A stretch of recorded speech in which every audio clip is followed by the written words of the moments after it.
Okay, so what I'm gonna do is we're gonna put our headphones on, and then I'm gonna do the intro. You ready? I'm sorry. Hello. Oops. Okay. Hello. Welcome to Laugh About It on UCLA Radio. My name is DJ Lazulili, and we are gonna laugh real long and hard about it.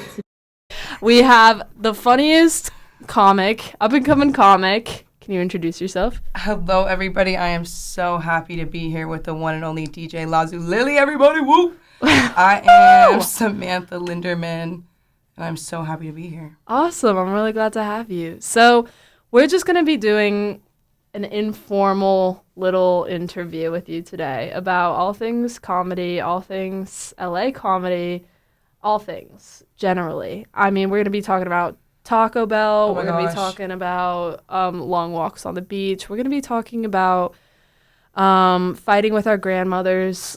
We're all encompassing. Yes, it's going to be wonderful. I didn't know it was informal. I'll take my suit off. I'm kidding. That's a radio joke for our audio listeners. Oh, yeah. Okay, so I guess we're going to play a game.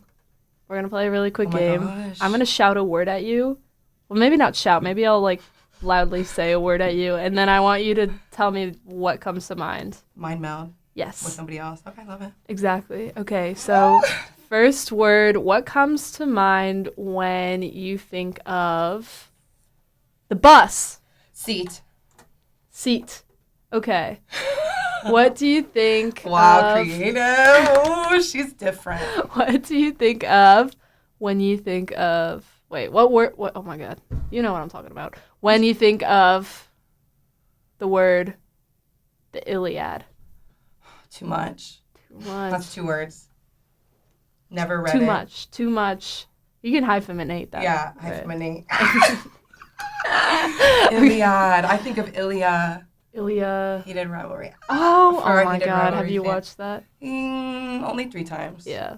That's amateur. I've watched it about 1 time. Okay. And, I was trying to get into it, but I couldn't get over the fact that the guy was Canadian. Oh my gosh, really? I'm sorry because, listen, the main rivalry is between Russia and the States, right? It's not between Canada and Russia. Why is Canada? Yeah, Canada's just really wanted that action, and it's... I mean, for real. It's not even... It's, really trying to weasel its way into this, There's a clear rivalry between the United States and Russia, and Canada is not part of that, and they need to just, bug out. It's who do we not have a rivalry with, though? You know what I mean? It's true. We could just have U.S. rivalries, and it could against be 40 everyone else. season, yeah. Polycule. And then inside U.S. Yeah. Oh, that's inside true. Us. Stop. Whoa. That's a good franchise, actually. Inside Us. Oh my God. Stay tuned for that. That's gonna be Heated civil audio rivalry. Too. Heated civil rivalry. Oh my God. That'd be a great sketch. Coming out 2028. 2028. Okay, good. 2 years. Let's do it. Yeah. Let's do it. Just in time for the next election. Oh my God. Okay, so for this word, this is the next word. I forgot we're playing it. Lock in. All right. Lock in. I'm gonna say a word at you, and you have to just free ball talk about it for a minute. Fun. Okay. And that word is very topical. What comes to mind when I say comedy? Comedy. Art form. Yeah. I think it's an art form that has been around longer than it's been around since prostitution. You know what I mean? The jester. I feel like the more that I participate in comedy, at first I was like, I need to laugh. It's very immediate gratification. You get that live feedback. I started in theater. So it's like theater, but times 100. Because it's yeah. Oh, it's just me. Everybody's laughing. And then now I'm like, oh, I don't need to laugh every 1 second. I could tell a story. I love storytelling. Or I could do, so it's so much bigger than I think the TikTok clips. I love it. I'm a TikTok addict through and through. I love a stand-up clip. But the more I look at stand-up, I'm like, oh my gosh, there's so much more to it. Right. Stand-up and improv, they don't have to be separate. No, absolutely not. The comedy community needs to come together. That's how I feel. Yeah. And so, okay, what did you start with your theater background, and how that translate to comedy? It's a great question.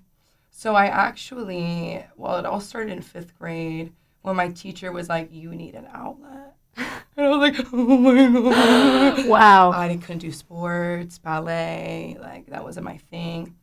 And then I went to theater in 7th grade, and basically we played the game Freeze Oh. for our improv listeners. Oh, that's good. And somebody was like, "How are you so good at that?" I was like, "I don't know."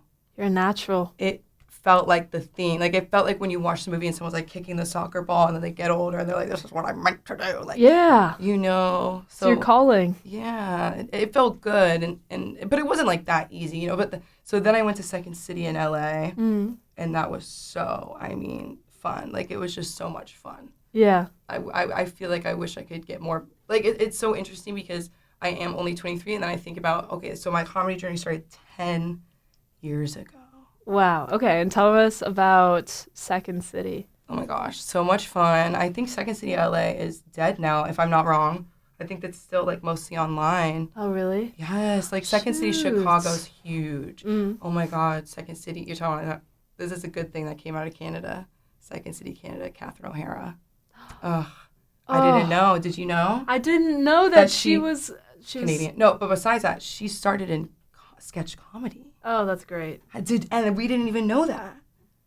That's Did you? awesome. No, I didn't know that at all. I don't know anything Second about City. Catherine O'Hara. Yes. So I do know like, that she passed away recently. I know. It's such a loss. So messed up. I know. She's so special. Yeah. She'll be here forever, forever, because, again, comedy never goes away. No. It's the thing people can turn to over. Like music. Yeah. What was your question? Okay. Second City. Yes. Your Second experience City. at Second Yes. City. Okay. So I was 13. I started in the beginner's class. Yeah. And that was really good for me to just get out of my head, get into my body, meet new people. You know, it was on Hollywood Boulevard. And, right. You know, Hollywood Boulevard, people are like, it's P, like, it's tourists, it's this, but it's Hollywood Boulevard. It is. It gives me that feeling when I see Macaulay Culkin get a star. I keep going back to Catherine O'Hara. But you know what I mean? Like, it's recent. Like, but it's just like, oh, my God. Like, it is still... we could still make it better. Of course, we need to make it better, like, or different completely. But it is still Hollywood. So that was a really special thing. Like, I'll always remember my dad driving me there, and I had to walk on the stars, and like the radio stairs here, like it was like big stairs, and there was pictures, Steve Carell, all these people. So it felt like I was like, wow, I'm doing the thing I want to do. And then I got into the advanced, like I skipped an improv grade. Woohoo! It was a really big deal. Shout out Kieran Shipka. She was in my group. That's crazy. I didn't know who she was, but she was so sweet, guys. Seriously. And like my first show, I said the blackout line. I didn't even know what that was. Like and for people who don't know what that, it's when the show's gonna end and they have to end on a big laugh. Right. They're like, that's the end of the scene. Boom. Yeah. Boom. My dad was so proud of me. Next week I went back. It was great. I got strep throat. Oh shit. Missed a week. Okay. Never went back. No. Swear. When was this? I was 13, and then I went back there when I was 15 or 16 for sketch. Yeah. And then I didn't finish that class because I went on a trip with my summer camp, which I don't regret, but it's like, come on, girl. And then I found comedy again through LA School of Comedy at 19. Yeah. Nice. And it's been good 13, since 16, 19. Wow. Intervals of 3. I wonder what that says. Oh, my God. Let's not even go that LA route. We're like, oh, my God. Seriously. If we rewind the song backwards, Oh blah, blah, blah. gosh. Did you ever get into that? Not yet. I feel like that's for when I'm older. Yeah, when you I were don't kind of go know, crazy a little bit yes. and locked in your house. Yeah. To bother my kids. Yeah. Listen to it backwards with your eyes closed with your feet over your head. Yeah, exactly. Something bad will happen to you. And now you know you're gullible. You know what I mean? I love that. I love like those that? things. Yeah, I'm not superstitious per se, but I definitely love creepy things, angel numbers, and yeah, the whole music rewind backwards, like Led Zeppelin songs backwards. They're all like satanic or whatever. It's so funny to me. It's funny because it's funny. human. Yeah. It's human nature. There's nothing more human than the devil. It's the truth. That was beautiful. That was well. Snap it up. Oh, that's so good. Okay. And by the way, I would smash. The devil? Who said that? No, I did. I'm kidding. Listen. But if which looks variation? Like Lucifer, Which variation of him? Well, not the one where he's like, not the one from the South Park with Donald Trump. Oh, yeah. Well, maybe actually, wait, he was like hot. He was kind of He was buff. like ripped. Yeah. And he was like anti-Trump. Like, actually, slide in my DMs. Maybe he's on field. Maybe. I mean, at least he's free now. He escaped Trump. And is. Oh my God. Yeah. Have you been keeping up with that? With our president? Well, I was gonna say South Park. I was like, oh my God. I stopped. I can't even take It's it so anymore. hard. It's hard. And it's so hard when everybody is like, I saw somebody post something and it was just so not real. It was so AI, but it was so good. And I was like, I don't even blame her. I don't. Yeah. You know, like it's just so different now. What can we do? But we have to laugh. Yeah. My grandma always says, you have to laugh or you're going to cry. Which I think true. a lot of people say that, but it's different when I was like, is your grandma? Well, I did say we were going to talk about our grandmas today, didn't we? True. Yeah. Okay, here's another question for Yes. you. Not my little comedy book. I love it. So, why do you do comedy, or what compels you to make others laugh? That is a beautiful question, Lily. I feel like they're the same and they're different. That's so funny. What compels me to make people laugh? Like in life, I've noticed like there's different things. Like, you know, like when I see a baby, I just want to hear a baby laugh. Like there's just something about a baby laugh where you're like, oh my God, I want to hear a baby laugh. So cute. You know what I mean? Or like if I see somebody having a bad day, or even just knowing that one sentence can make everything better, like break that fourth wall. Yeah, you know absolutely. what I mean? It's much more intimate after you make someone laugh. Like, or in customer service, like, you know, on both sides, like when I was working retail and then when I'm at a store or something, like just saying something like that brings people back to like, we're just two people. Yeah. We're just two people. Absolutely. Like, it's not a big deal. I'm not and going to call the manager. Roles, yeah. Yes.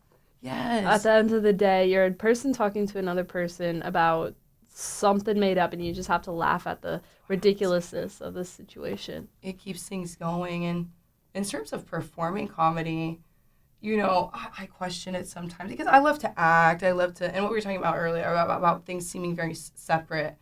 But what I love about performing comedy lately, this sounds whatever. This is me right now. Is showing other people that they can do it too. Right. You know what I mean? Where it's like, of course we do need audience. We can't all be comics. Like, oh my gosh, comics are the hardest audience. But I think it's something that like if you feel like, oh my gosh, I've always wanted to do this, or you know, at my family dinner, I love to make people laugh, and there's just something, again, very human, like the same format of a meeting or something, where you just go up there and it's your turn, and you get a turn to be like, this was really funny or this was really interesting. So the community aspect, and also just I remind myself, okay, because basically I now work at LA School of Comedy. I've been working there for a little bit, and my journey with that is I used to drive past there on my way to middle school. Oh, really? Along Santa Monica? Yes, I went to Emerson, shout out Emerson, for 2 years. And I was too scared. And the same thing with quitting improv. Like, fear really prevents in everything, but especially comedy. It's like, okay, you bombed, great. Where'd you get up? Where was your performance? That's awesome. Right. You know, you bombed at an open mic? No such thing. It's the fact that you went to the open mic, right? So it's all that. Yeah, it's for me, and then also I think to just feel like I am up. Oh, it's like Glee Club, part of something bigger than myself, you know? Yeah. Huh, that's interesting. Okay. Yeah, I love Glee. Yeah. I never watched Glee, but I really want to. There's something about it. It's never too late. There's something about that show, just the fact that it's such a cultural, you know, tour de force. Oh my God. Everyone quotes Glee. Everyone knows Glee. Everyone knows that lesbian PE teacher. Oh my God, of course. Yeah. And I don't. And I need to get on that. Oh my gosh. You should, even for yourself. I think you'd like it. Yeah. Who's your favorite Glee character? Oh my God, don't say that. You know what? Just know that I won't know who it is. Like, it's like, I think Santana, who was played by Naya Rivera, who passed away. Oh my God, I'm such a downer. No, it's not my fault. I didn't do it. Like or did you? No, oh my gosh, no. It was so sad. It was so sad. Rest in peace. But she, I mean, her voice, her character is so fun. You love to see a character that grows too, where it's like we had those typical like this is the mean girl and this is that, like, Right. and then they became front like High School Musical, but then it was also like they talked about stuff that you could never talk about on Disney. Obviously, that's where I found out what gay was. Glee. Right. Yeah, I saw two guys kissing. I asked my aunt, and she was like, "Don't worry about it." Like she wasn't happy, you know. She was just like, "Don't ask me."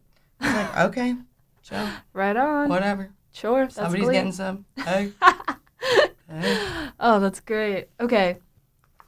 Where do you get your sense of humor? Who are your inspirations? Oh my gosh. First person, my dad. Yeah. Yes, he is like, he could be so famous. He actually, he briefly went to UCLA, and I don't know if it was here or when he was in San Francisco. Oh my God, Yeah. you're my dad. Oh my God, It's true. you're my dad. Oh my God. But he wanted to be on a radio show. Like radio is so cool. It's so cool that you're doing this, you know, because it's like an art form. Again, oh my gosh, the world's ending. What's working? Your radio. Hey, come on. It's a big deal. It's a big deal, Lily. Seriously. Seriously, you. we're going to post clips. We're going to get this out there, whatever. Yes. My dad is my, he's my first. He was like my first friend. I feel like my mom's so funny too. The older I get, my mom is so funny. But my dad is like the typical, like he's the dad humor, but he's also like unique. Like, I don't know, like when they would ask for his ID for something, he would say, yes, different name, different picture. Is that okay? And people don't get it, so they'll be like, yeah, that's fine. And then like, wait, what? Like those things I was saying, like where you break the mold. And as a kid, I'm like, that's so embarrassing. Stop it. You know, or like he would finish a plate, like lick it clean, and they'd be like, how is it? And they'd be like, he'd say, it was terrible. I couldn't eat it. You know. That's funny. And then people like would be, oh my God, I'm so sorry. I'll bring you another plate. Like it. So he was really my first. And then Robin Williams. Of course. And Robin Williams, I mean, like, I don't know. And then, like, cartoons, too. Like, you think back, like, the thing that kept people engaged in, like, a Disney movie was, like, the stupid little, like, oh, my God, the seven door, like, one bumped their head, you know, like, right. I'm a baby. The gags, yeah. The gags. Mm-hmm. Yeah. And so you do stand-up, but have you ever thought about comedy writing? Oh, my gosh. You know, it's so funny you ask. I need to write for myself. I am like a big culprit of, you know, yes, I can riff, but it's like you're not going to riff at your SNL audition. You're not going to be like, oh, who's fucking tonight? Like, who's getting, like, what are you talking about? Like, there's no heckling. No, not that I do that, but like, you know, I do need to get like my tight, not even tight 5, like tight 2, you know? But writing is like, it's so crazy. It's like a different thing. Like the more I get into this, the more I see where I'm like, oh, that's a great writer, but you need to turn up that punch, you know, or you need to like not be looking down at your notes, right. You know, like, yes, that is a great joke and the words matter, but if you mess up the word, but you're in it, we don't notice, we don't care, like we're laughing. On. Yeah. So that's the concept, right? I have thought about, the thing is, I want to more so write like a short film or something of that sort with a story. It's hard for me to do like one liner. That's hard for me. I really admire people who can do that, like the joke form, you know, like the old like Rodney Dangerfield. Oh my God, like boom, boom, boom, boom. That's not me. No. Yeah. So you're more building up the story and then delivering a punchline throughout the story, like a contextual punchline. Like Mike Birbiglia, is that how you say it? No you idea. know him. If I showed you a picture, you would know him. Okay. Like he, take your word for it. Yeah, he punches throughout a story, or like, and an audience loves the inside joke too. So it's like, if you do absolutely. a callback, like, oh my God. Oh, the callbacks are the it. best. Yeah. We got that for our $20 2-drink minimum. Like, stop it. It's crazy. You have to spend so much money to see comedy. Mm-hmm. That's the thing too. Let's make comedy for the people. More accessible. Yeah, absolutely. Yes. Okay. Let me pull up another question, but just before I pull up another question, what's your favorite place to go see comedy in LA? That's so crazy. Probably the Comedy Store. I haven't been there enough, you know, because I've been so, like, I don't know, like I see it as something so magical that like when I go, I'm like, oh my gosh. And because I've gone to go with my mentor, Cinda Kroonquist, I'm spoiled. She spoiled me so much. Like, you know, I got to not like meet everybody, but she's like, this is that room and this is that. And I did get to meet people and, you know, see how it, like the behind the scenes. So But yeah, the Comedy Store is just so fun. It's a good vibe. Mm. And then like oh my God, the Largo. More people need to go to the Largo. I haven't heard of the Largo. Where is it? Right by the Beverly Center. Okay. And like just amazing comedy there. Like it's a smaller theater, but you get big names. Like Meg Stalter. So she just randomly like did a show there. You know, and it's like I wish I bought tickets. Yeah. A lot. Mae Martin. A lot of people. Roy Kent from Ted Lasso. Yeah. I saw him there. Oh my God, he was so good. That's awesome. Nick Kroll. Oh, wow. Yeah, anyways, the Largo. I would say the Largo. Okay. Yeah. Shout out Largo. I'll have to check that out. I know. Shout out Largo. Put us on a show. Yeah. Shout out Largo. Shout out for shout out. Okay. Lit for Largo. I really need to check out more venues, you know. Let's do it. Yeah. Let's do it. And bring a mic. Oh, yeah. I went to like an open mic at the, what's it called? MI West Side Comedy Club. It's out in Santa Monica. I've never been there. I just want to say I was the funniest person in line. It was an open mic, and I knew that I was just about to eat up every single individual within the premises because I wasn't sure where the line was. So I tapped this guy in the back. I'm like, hey, this the line? He goes, I guess so. I was like, hey, context clues, right? This has got to be the line. He let out a hearty chuckle at that one. Not only did he let out the hearty chuckle, everyone. You got the line. Line was laughing. Anyway, but then they didn't let me in because I wasn't 21, so fuck. Wait, so the open mic? Yes.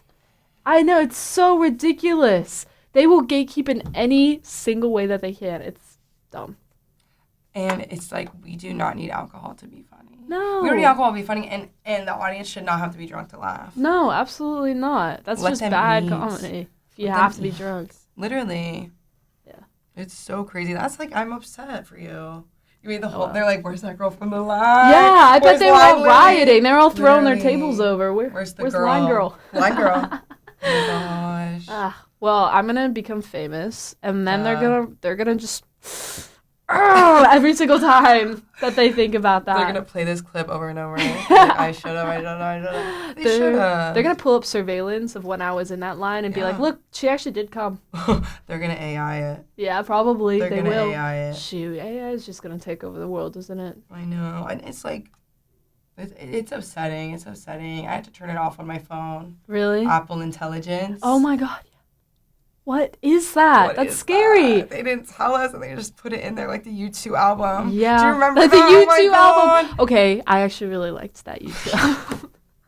Every breaking wave your choice? On the shore means tells the next one there will be one more. Oh my God. Wow. Yeah. I really dug that when I was a kid, just because I kept asking my parents to buy me Apple Music and they never would. So it felt like a gift from the gods when the U2 album descended.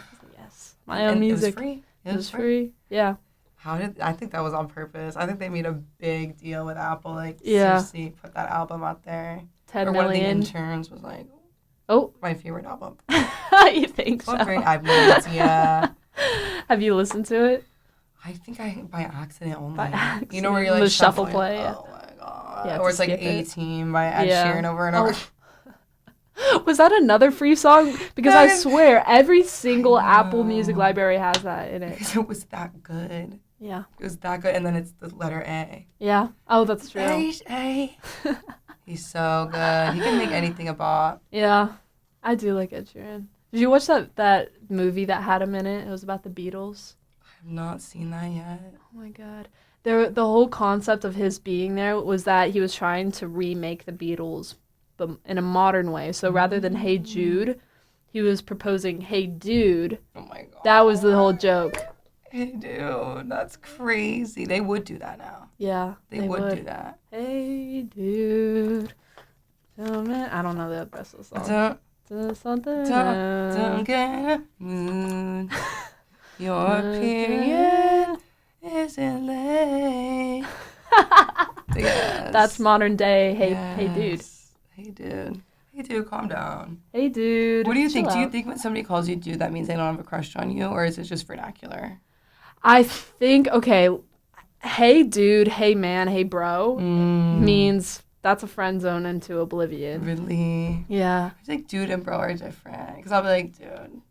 But Okay, it's dude in each that person, context. Each person's different. Dude or like bro as like a an expression. come on. Yeah, dude. That is vernacular. Bro, be like, bro. Yeah, calling someone bro. Yeah. Yeah. What do you think about? Have you ever called a guy girl? Like, girl, stop it. Girl, please, yes. Or babe by accident. I'll be like, babe. I used to call everybody babe, and then this girl was like, did you just call my boyfriend babe? And I just gaslit her back. I was like, what would make you think that? I was like, seriously, look at your boyfriend and tell me why I would say that. And she's like, you're a lesbian anyway. And I was like, I wish, and you wish. Crush alert, dude. Oh. Yeah. She thought all homeless people should go to jail. Wow, this sounds sucks. like a character. I should be a great character. Yeah. Oh my god. She would just, oh my gosh, she like worked at H&M and then she just came home always in a new H&M shirt. And I'm like. Yeah, I feel like I've never had a good experience with an H&M employee. Oh my god. Just saying. You're not wrong. Right? I'm like, this is not worth it. No. Calm down. Okay, get your Chinese plastic clothing all out of here, all right? It's Shein at this point. It is Shein. Well, I'll do this from home. That's why I don't have to deal And with Shein's cheaper, too. Like, true. why not just, like, cut out the middleman, buy something from Shein? But we need stores. We need brick and mortar. Absolutely. Just not H&M. Not H&M. Every single other place. Let's bring Forever 21 back. Forever 21 should come back. God. And if you need cheap Chinese plastic clothes, Shein. But I also don't go, like, what about, I do TikTok shop. Cause it's all TikTok in shop one. is nice. I got a chamoy pickle off of TikTok shop. I almost did. Yeah. So what was that? What stopped you? I was like, I don't want food in the mail like that. I don't want a juicy pickle in the mail. Like, I don't want something in liquid in the mail. Yeah, true that. But also, I did eat it. True that. Was it the best experience of your life? It was probably the best experience of my life. I got it for my 16th birthday. My best friend brought it for my 16th birthday. And what we did is we sat around and we ate this chamoy pickle. I have a time lapse which I can show you. I believe it. Yeah. You guys will put it up right here. Edit. Yeah. Chamoy pickle experience. The chill chamoy extravaganza. Ooh. Yeah. Crunch Supreme. No, wait, that's not a Taco Bell. Chamoy. Do you ever do ASMR on here? You have the urge. Oh, I do like ASMR. I don't know how well these mics do an impression of. Okay, let's do it. Should we do funny impressions of ASMR? Okay. Like realistic ASMR. Yes, perfect. Okay. Let's see if I have anything to like tap. No, you don't need anything. No props. No props. You don't need anything. It's improv. Okay.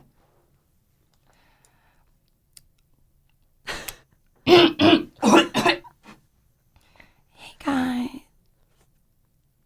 Hi.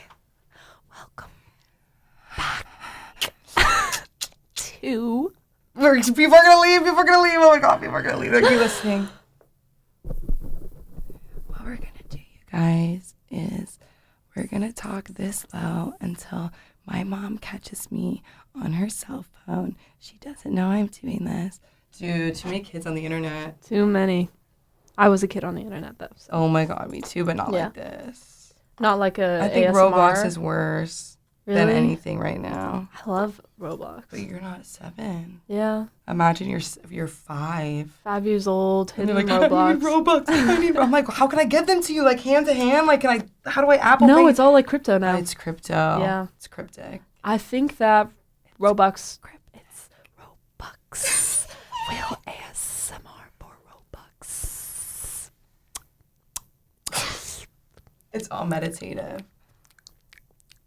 That was actually good. Thank you. Water drops. Yeah. Wow. Also, that's a teaser for our other channel. That's crazy. That's crazy. ASMR. Awesome ASMR challenge. Next time. Next time I'll bring my own chamoy pickle. Yeah. Oh, okay. Yes. Next time, chamoy pickle. Yes. Like Cover a glass bottle. Yeah. Oh my god. Imagine. There's this article, local radio station destroyed by one chamoy pickle. It could happen. I feel like if you dropped it in here, the entire station would blow up. I feel the same way. Yeah, it's cooked. I tripped, guys, on the way here on a cord plugged into a giant blow up thing that said start, like, for a race at UCLA, and if it broke, it was me, and I'm sorry, but I'm not gonna pay for it because it was not taped down enough, clearly. Yeah, my that was New actually Balance. a public safety hazard. So. And I could sue, but I won't. So just don't sue That's me. That's good. I will sue you. Yeah, Yeah. eye for an eye. If Sue you're for not taking sue. an eye, the other person shouldn't take an Yeah, eye, like, right? please. Like that. Fuck. Oh, That I was cursed okay. on air. Oh my gosh. Oh my god. Tell me how I'm supposed to knock us on air. Oh, I love parodies. Okay. That was beautiful. No, you're allowed to Thank you. curse on air though. Actually, here I'll say one to Oh my god, I'm to scared. even it out. Ready? No, I'm scared. Bitch. Oh my gosh. Better have my money. Rihanna. I've been really getting into Rihanna recently. Yeah. I love saying that. I love being like, oh my god, I'm so into this song, and it's from 10 years ago. Yeah. It keeps happening to me. Or I'll be like, have you heard this? And people think I'm kidding. I'm like, no, you have to hear it. It's like re-listening have to to hear a it. song that used to be on the radio. You forget how good it was just because it was on the radio. You write it off as like Literally. a former song. It's so good. Or I genuinely, I was like, have you guys heard Novocaine by Frank Ocean? I was like, I've never heard this. Novocaine, baby, baby. Yeah. Hey. Let's get Frank out. Yeah. Oh my gosh, we have to stop. Okay, I need to get you back to your questions. Okay, wait. I was Question. sidetracked That's okay. Me too. Okay, wait. Actually, when was the first time you felt funny? Oh my gosh, she's. Going When back. did you realize that you look funny now? There's something funny about you. You know, so I did not get so I have an older sister who's like 20 years older than me, lives somewhere else. And I have my younger sister's 5.5 years younger. How'd that happen? Which one? Oh my god, The you have my older whole one? family like, no, come on. Let's say giggle. That's for next time. Oh my god, we just make a whole family tree now. But basically for 5.5 years, I was living like not as an only child, but basically like I was with my parents. Right. So and then my apartment building was like all old people who loved me, but they weren't. I don't know. They played with me, but they talked to me like I was an adult, which is good, yeah. you know. But so I was always trying to make them laugh, and I think honestly, just my dad. Like my dad just like finds a little punchline in everything. Now his favorite thing is fart pranks on YouTube. Fart pranks. Yes, like Yeah. people just like walking through like a couple just like fart on them, and like some people are like, "Whoa!" They get mad. And I'm like, How do you get mad at someone if for someone's farting at you? If it sounds like a shart, and you're like with your girl, like you're mad, like put yourself in the body of like 5'8", 'cause it's not like a 6 foot. A 6'2" Right. guy might laugh. Yeah. Tall man. It's the insecure ones who are. like, what are you doing? I'm not gay. I don't even have a butt. I don't even fart. I'm a Kendall on the bat. Like you fart, you shart, Yeah. and that's art. And that's okay. And that's art. First time I felt funny, yeah, I guess that was a little. Yeah. I always loved. I mean, I liked. I don't know. Like it is a brave thing to try and make people laugh. When it comes to you naturally, and I'm not saying funny naturally, but the want of it. I don't think it's as like, okay, I'm being funny right now. Right. My therapist told me it's a defense mechanism. Can you believe that? That's dumb. That's a dumb analysis. I think what? funny is funny. It's true. They're one of the. It's not. I mean, they're two different things. Like obviously, stand up is stand up, or like a set is a set. Yeah. But then I think about it where I'm like, oh, there's so many times where I'm telling a joke just to diffuse a situation instead of being Right. like, that made me really uncomfortable. Yeah. Because you're like, that's cringe, like, and it's like, no, no, yeah. So I'm trying to find that line with that because it's like, save that for the stage. That's true. Write that joke. Write that you don't down need to and then be the joke. Yeah. And that's a hard thing I don't think for everybody. Like, somebody like Anthony Jeselnik where he is a character. That's not a spoiler. I think people know that. Like people have met him. Like I've heard people at a restaurant that, oh my God, he's so nice, takes a picture. Yeah. But I think it's easier for people like that in a certain sense to not like cross those boundaries. But for me, I'm very much myself on stage. Like people are like, oh, are you different on stage? And it's just like, I don't know. To me, I'm like, why would I put myself out there in such a way on YouTube and then with my friends be like, can you pass me the salt, please? Like, Yeah. I don't know. Right. So you live the joke, you live comedy as opposed to separating between life and comedy. yes, and that's why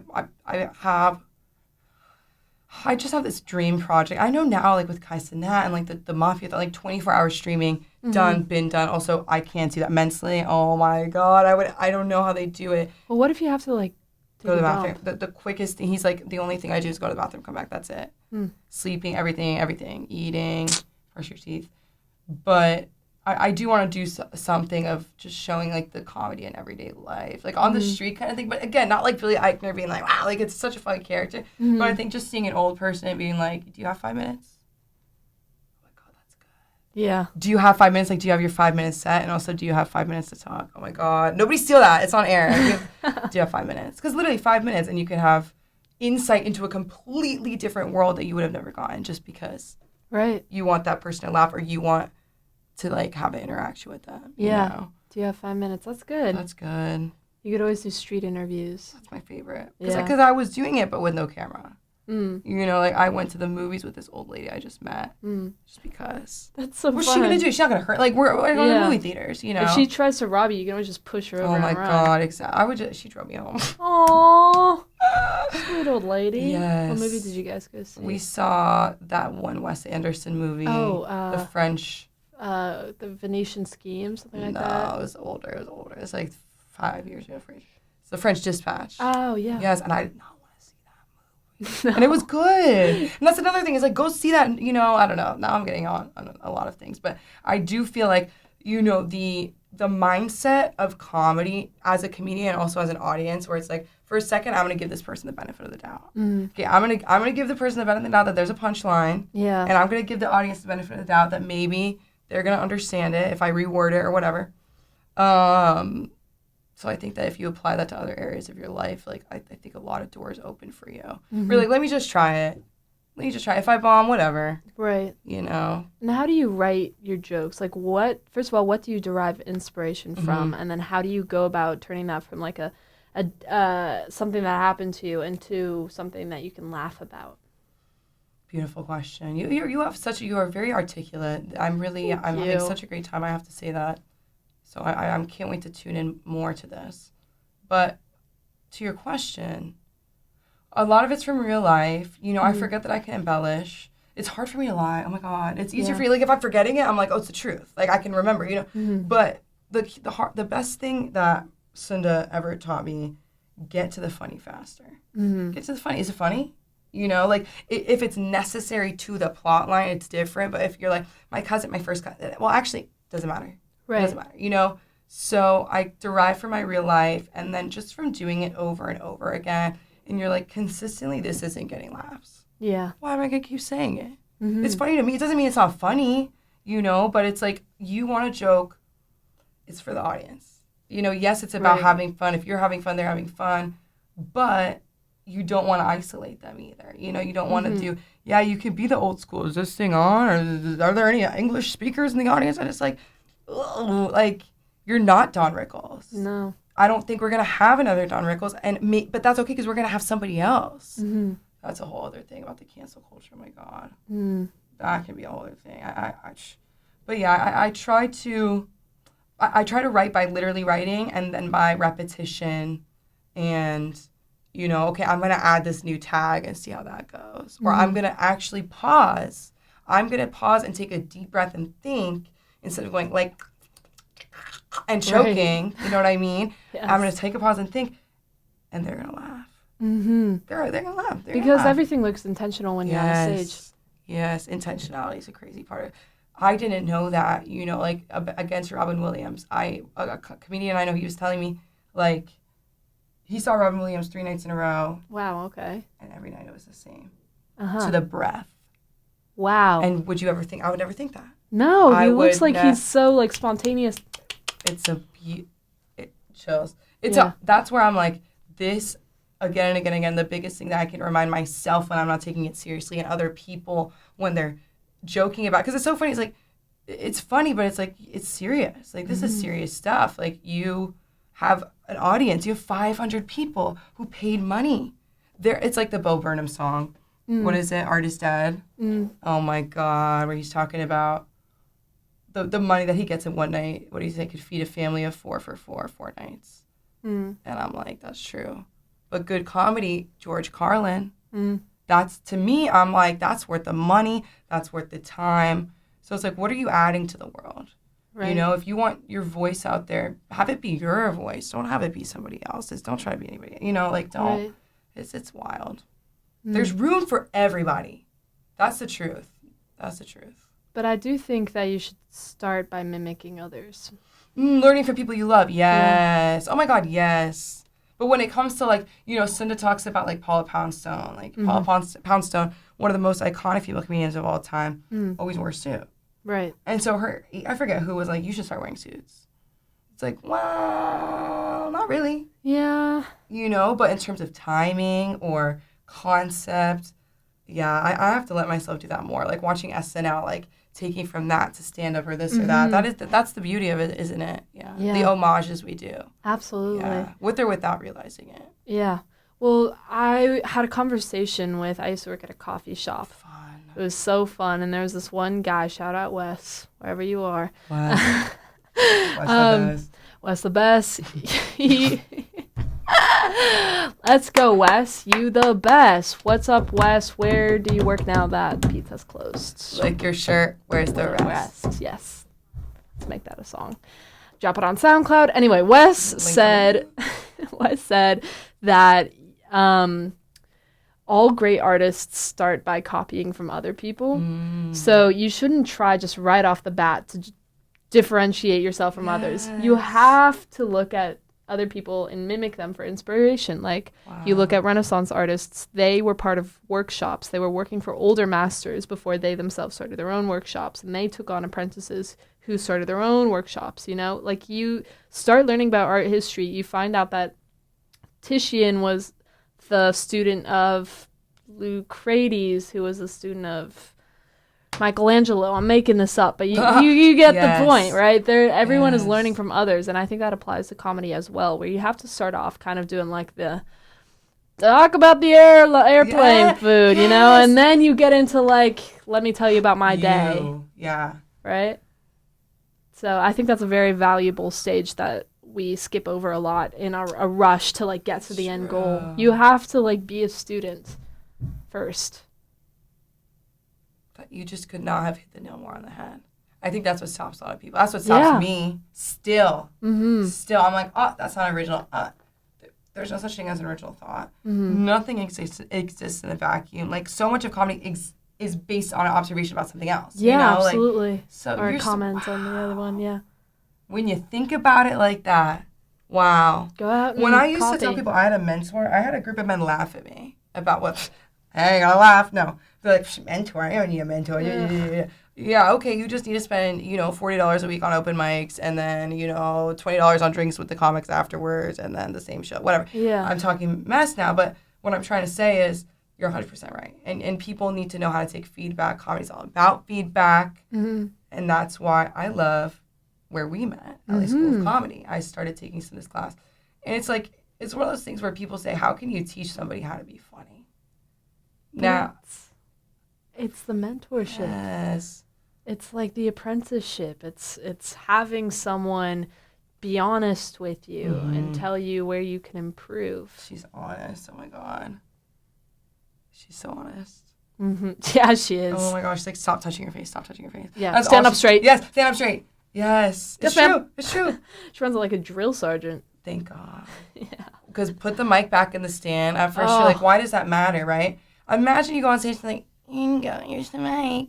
Like, it's some wet, like, flaccid. Like, please. No, the mic's in the stand. Yeah. Does she tell you why? No, she didn't tell me why. Because when you go up there, you want to feel like the first person to touch the mic. Ah. You don't want to be like, it was her turn and now it's my turn. No, it's a show. It's a show. And that's what people, an open mic, everything in LA, you should think of every person as I should treat everybody like they're the head of Warner Brothers, right? Make everybody feel good, whatever. But especially in LA, it's like people will go on stage and make fun of a venue or be like, oh, there's only 4 people there. One of those people could be a head producer. of Warner Brothers. Yeah, it could be head of Warner Brothers. And so people need to think like that. It's so true about learning. And I mean, that's like with all the workshops or seeing big comics do small shows to work on their jokes. It humbles you too. Yeah. You got to keep with the people. I forget who, some comic was talking about how, I think it was Dustin Chafin. He was talking about when you're going like from show to show to show to hotel to show to hotel, you're not with people, like you have to go and even like at that level, like when he's at a teacher level, when you go to a mic, you see how the new comics are thinking or, oh my God, remember when I was at that stage. So it all kind of goes together. Yeah. That's about that open mind. It is all about that. Ugh, and the putting is like, it's such an egocentric craft, and then you have to put your ego aside and go, how can I connect right now? How can I connect and what are my faults? Totally. It's humbling. It's a really humbling thing to do. Especially when you don't get laughs. Oh my God. What was your worst set ever? Like, have you ever not been laughed at?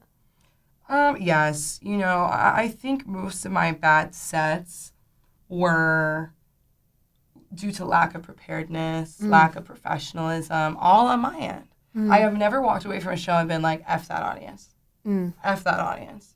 There's always even one person who gets it. And then I'm like, that was for her. Yeah. That was for her because her boyfriend brought her here and she didn't even want to come here. And da-da-da. You know what I mean? So, and it doesn't matter. And I got up somewhere. That's all that matters. So the times where it's been really bad were when I was early into it.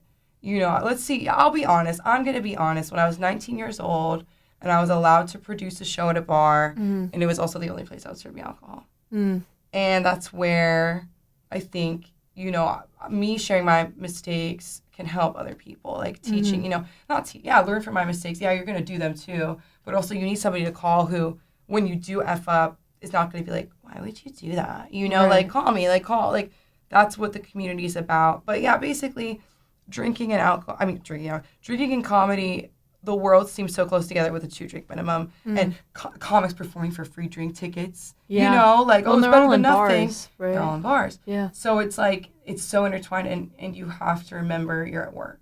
Yeah. And I remember, you know, you never want to be like, how old are you? 18, about to turn 19. What's your birthday? February 24th. Oh, we're gonna have a party. Yes. You should host it. We'll talk. But stay tuned. Stay tuned. So you're not, wow. So, I mean, you're so ahead of the game. That's beautiful. But yeah, when I was 19, I didn't want to feel like, wow, I'm a teen. No, I'm not 19. Like, I did improv, and I did this, and I did that, whatever. Right. But it's like, you know, when the producer's, like, handing you a shooter in front of everybody, now I would know that's manipulation. That's manipulation, because later he'd be like, oh, you should see her when she's drunk. And I'm like, oh, we're in a different world. And I'm not even at the Comedy Store, because that's not, I mean, helping is not happening at the Comedy Store. I'm not at that level, but, you know, and it's not just women. It is not just women in comedy in Hollywood. We know that now more than ever. But, you know, when you are so wanting something so badly and somebody knows how to say, oh my gosh, I see this in you, and they give you an opportunity, and at such a young age, I think I kind of fell for a lot of BS, even though I had a mentor. And there were times I'm embarrassed to tell Cinda something, and she's like, I wish you told me. Yeah. Why would you not tell me that? So that's like one of the, it's like, I hate to say regrets because there's still so much time, but, you know, I wish I, like, relied on the connections that I made as opposed to, like, I think from this conversation I've learned a tendency that I have where it's like, I got to do it on my own. I got to do it on my own. Like, everybody else is doing it on their own. It's not true. You know, even if it's behind the scenes, like, Rodney Dangerfield had hundreds of writers. Yeah. Hundreds. I met one. You should meet him. He's great. He's an older guy. He's like, do you think this is funny? And I'm like, me? Like, what are you talking? Like, you wrote for Rodney Dangerfield. But that doesn't go away. Like, to see, like, a 70-something or 80-year-old man, like, there's still insecurity, he still cares. Yeah. You know? So, yeah, those are, like, the worst set. Like, and that actually made me feel better. And I hope it makes anybody listening who's thinking, oh, that was a really bad thing or whatever. I think the worst things I've done are say something that might have hurt somebody by accident, or, you know, I was just doing the wrong thing at the wrong time. Right. You know, or whatever. You know, you're at the open mic and I'm more worried about making friends than I am about making networking. You know, friends versus connect is different. You could be friends with somebody and you still need somebody to say, that's not it. Like, let's work on that joke. Right. Like Cinda. Yeah. You know, somebody who's really gonna, because sometimes people, even though there is room for everybody, it's like, okay, I'm going to be the girl on the show. I'm going to be the girl, or I'm going to be the young person, whatever. And I used to feel that way, Lily. And I just can't anymore. There's just so many different kinds of performers. And it's like, when you're worried about everybody else, who's worried about you? Right. And so how do you deal with that? Oh, my God. I'm still trying. I'm really trying to. Right. I have to, like, reframe it. And I have to realize that when I am, like, focused on me, it's going to help the people around me. Yeah. When I get my stuff together, I get my short film together, and I book you in that, that is helping. Like, because I'm like, oh my God, Lily got me on a radio show. I should have my stuff together. Why don't I? That brain right there. And it's like, no, like, this is right now. And one day when I have my project, I have another creative that I know and I can work with that person. And even if my script is not in the works right now, I'm still like working, Right. So I think just being kinder to yourself. I think most artists, everybody talks about if you're doing stand-up, there's something wrong with you. There's something wrong with you. And it's like, there's something wrong with everybody, but not everybody can express it. Yeah. So, that's a good way of putting that. True. I like it. It's true. I used to be those people who's like, we're mentally ill. And it's like, when you go to enough group therapy. Yeah. When you go to enough group therapy, it's not the open mic is not group therapy. The open mic's the open mic. Yeah. You're at work. Right. That's the thing that I just keep telling myself. It's like, if I want to make money in this, I have to look at it as a job. Because it is. Yeah. Even if, like, sales came naturally to me because that's of the same nature at Bath & Body Works. Yeah. If I wanted to be manager, I would have to do it. Like, I can't just do the bare minimum of them saying, greet the people. No, I'm going to greet the people, and I'm going to tell them about the rewards program. And So applying that energy, or being able to, put tangible skills, strategy to a creative industry is so hard and so important. And right. 4 years into stand-up, I am at the tip of the iceberg with that. Not even. Like, I got my pinky toe in the cold. Like, seriously. So, but it's just taking it one thing, opportunity at a time. Yeah. And not putting yourself down. Why are you going to be on stage making fun of the venue? Right. Do people do that? Lily. We're gonna go to Mike's, and we're gonna put a camera on Lily, and I'm gonna have Lily reacts. Lily reacts to the world of comedy. People like, oh my God, like the light, like this and that, and I'm just That's ridiculous. The fact that you have the opportunity to go up there, as big as you are, because I've seen big people do that, small, anybody, and it's like, again, like, and then this is something I try to think about as a woman in comedy, where it's like, how many years ago could women not even, speak public, like, I don't know, be in any field like this, voting, you go down that rabbit hole, but like, or even, when we're worried about a clean set. Oh no, oh my God, I don't get a clean set, boo-hoo. What about when Lenny Bruce went to jail for that shit? He would have went to jail for that. So get your set together. That's what Cinda taught me. Whereas, like, you can sit around and be like, they didn't get it, they don't like me, I'm a woman, I'm a young person. Sometimes it's true. And you're always going to have somebody like that in your audience. So if you can make that person laugh, if you can make it relatable, human, whatever, like, you'll be okay. Right. Yeah, I don't know. That's really well said. I do love this. Talking to you, it's like, I do love this. Yeah. I wish it could be like this all the time. Yeah. Because I feel like the last 20 minutes or so have just been reel to reel. And you forget that comedy is very real. It's very human. And, we associate comedy with laughing. But there's a serious, real side to it as well that also needs to be discussed. The repercussions, the legacy, the industry. There's so many aspects to it that aren't just like laughing. Where's the punchline? Yeah. It's like, yeah, I'm worried about my punchline, but like, I remember, and I love this guy, but we had a show and he's like, should I introduce myself to the owner? A little bit. What's the harm? What's the harm in pretending like you give a shit? It's so much more than your jokes. Yeah. And I do see people who, I've seen their attitude and they're more successful than me. And I'm like, maybe I should just stop caring so much with this and that. But I'm like, that wasn't the opportunity for me. It's like that saying where it's like, when you're looking at somebody and you're like, why did they get the part and not me? When I'm this and I'm that, and this is my 100th audition. That was her 200th. Yeah. You don't know. Right. You can't tell yourself it was the first one or you're going to go crazy. But just like changing your mindset and changing your don't be scared to change your jokes. That's my thing where I'm like, again, learn from people, but then learn what's not working. Yeah. Try on the different hats, try on the different. I just saw a comic, my friend God Morphia. She's hilarious. And she did a sock puppet. And at first you're like, oh my God, what's going to happen? Oh my God, is it going to be bad? Crazy lady, yeah. You get scared. Like that's my gut where I'm like, oh my, because I can't. I think, I can't do that. First of all, anybody can if you put the time in. And it was just like, it was the funniest thing ever. It was the funniest thing ever. And like when we post this, I'm gonna clip it because it was just like, oh my God, that's comedy. Mm-hmm. That's Mr. Rogers. Mm-hmm. That's like, whatever. So it's everywhere. Mm-hmm. It is all about laughing, though. It is. Yeah. It's like we get so deep. It's like it is about laughing, though. It is about laughing. Yeah. Laugh about it. Laugh about it. You have to laugh about it. Yeah, true that. Yes. Mm-hmm. Okay, I'm going to ask a couple more questions, and then we've actually miraculously been able to talk. We've been talking for about 50 minutes. That's insane. That's insane. So what I'm going to ask you is, where do you want to take your comedy? Like, what's your desired end goal?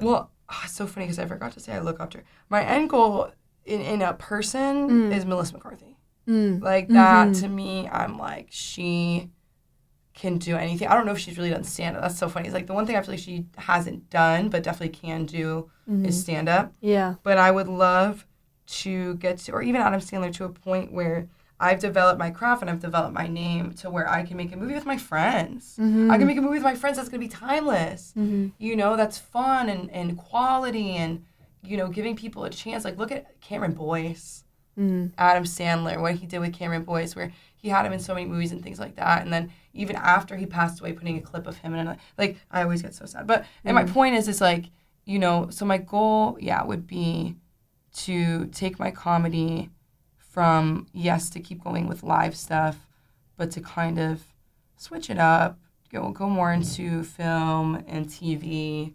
and take what I've learned kind of from like, stand-up's like the streets. It's like the streets of comedy, you know, and I kind of want to take it inside into like the suburbs of comedy. Yeah, or just like, on set. Yeah. So my goal would be to develop either like a character of myself or just be known as somebody who I can play a funny role, but also the more that she's gone in her career, you can see like she's a serious actor too. Yeah. I love to act. So just finding a way to balance it all and still, at least in one sense, I want to make a project that tells my story. So I guess that's kind of it. Yeah. Nice. Well, that was wonderful. That was wonderful. Beautiful. That was so much fun. Yeah. That was so much fun. Thank you so much for coming on. Oh, thanks for having me. That's Sam Linderman coming on to laugh about it. Felt more like discuss about it. Oh my God. Discuss, put our heads together about it. Put our heads together. Change the comedy world. Yeah, which we're going to do. All right. I am DJ Lazu Lily. Oh my God. I am DJ Lazu Lily. You are listening to Laugh About It on UCLA Radio. Next up, we have... I have to say... Wait a minute. It's 5 p.m. It's 5 p.m. PST. Last call by DJ Schmizza. DJ Schmizza and DJ McGrav are on next. All right, and... Oh my God. And the song coming up is... Jeez. Viva la Vida. Woo. Wait. Oh my God. I can't work this. It's tech too, guys. It's tech. This is here. Living La Vida. I love that song. Okay, this is Do You Realize by the Flaming Lips. Apologies for the confusion. All right. We out.